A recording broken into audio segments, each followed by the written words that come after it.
Now this is a house buyer survey. In fact, you can just see my van just there, and it's this particular roof that we're looking at today.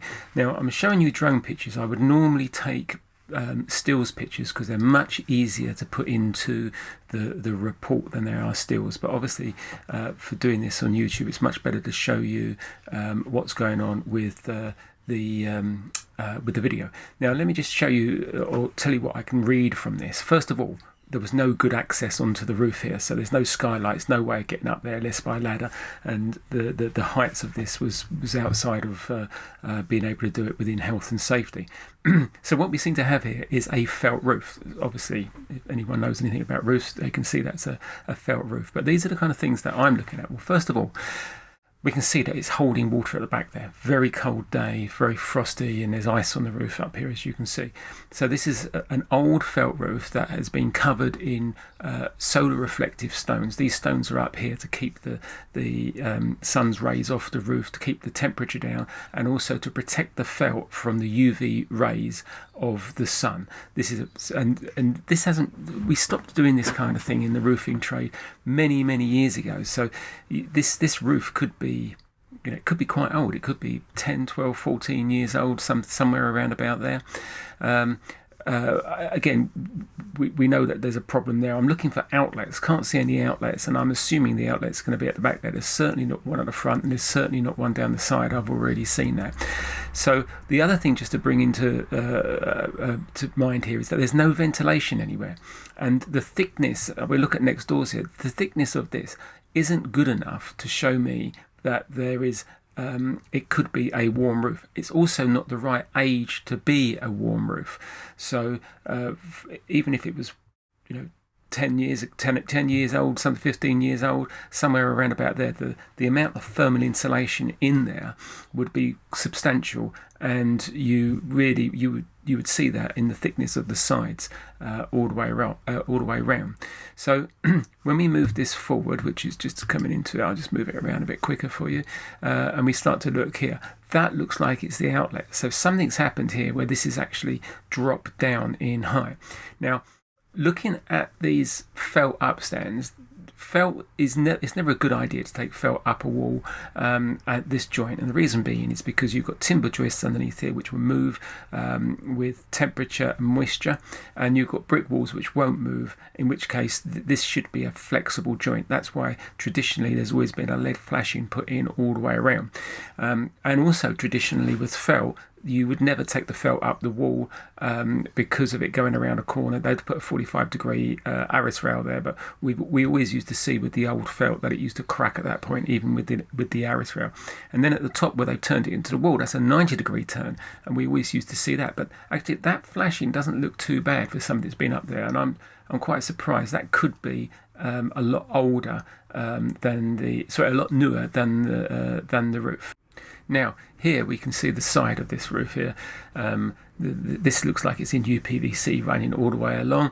This is our roof just here that we're looking at. There's the flashing in the background. So all of this, the way this terminates along here is pretty good. This is next door's roof terminating against our wall at the side here, and bits of pointing needs to be done along there. So I move along to some of the stills pictures I took, because these are going to go into the report. You can see here UPVC, new UPVC has been fitted up underneath this. And now you start looking at the new UPVC with this over the top, you could start to say, well, maybe this roof isn't as old as what I thought it would be. But nevertheless, it's still suffering from the same problems. But this is the kind of thing that you start looking at to try and age a roof and what's going on. Let's move to the next one.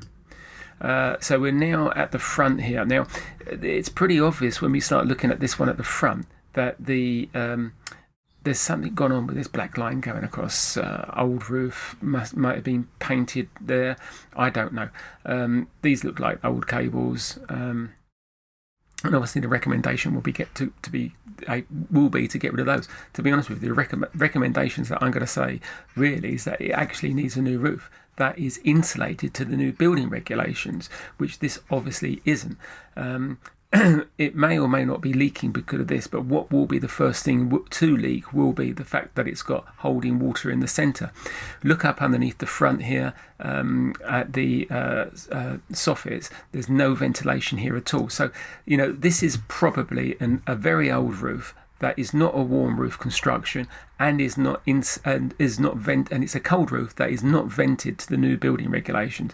So this is a nice shot which will go probably as part of the report to the person. Now there I am down there, so I've got a good line of sight to the drone, which I'm always supposed to have, and this is the roof that we're inspecting at the moment. What I always like to do is just go along and look at all the other roofs, just to see if that gives me any idea to the condition of all the roofs, whether they were all new or old. If you look at all of these, they all look pretty much the same age.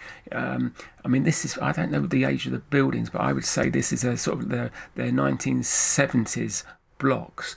So that would be a 50-year-old roof, and there's no way. So this they've probably all been re-roofed at least once. So these ones here look like they've been re-roofed a little bit more recently. This one's a felt one.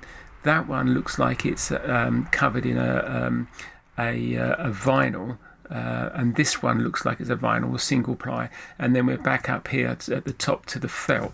Let's just go back to that, because that was quite interesting when we got to that last one. Up there, yeah, that's just felt up there. So that's the end of that. I will go back now to the office and write a report out for the customer, but I will be recommending that they actually get a new roof which is insulated to the new building regulations. Now, a roof of that size is, when you take into consideration scaffolding, 10-year insurance backed guarantees, and all the other paraphernalia that you need on a roof, probably going to say it's going to be around about £25,000 for a new roof. Hopefully that helps anybody. If you need any more information, please get back to me.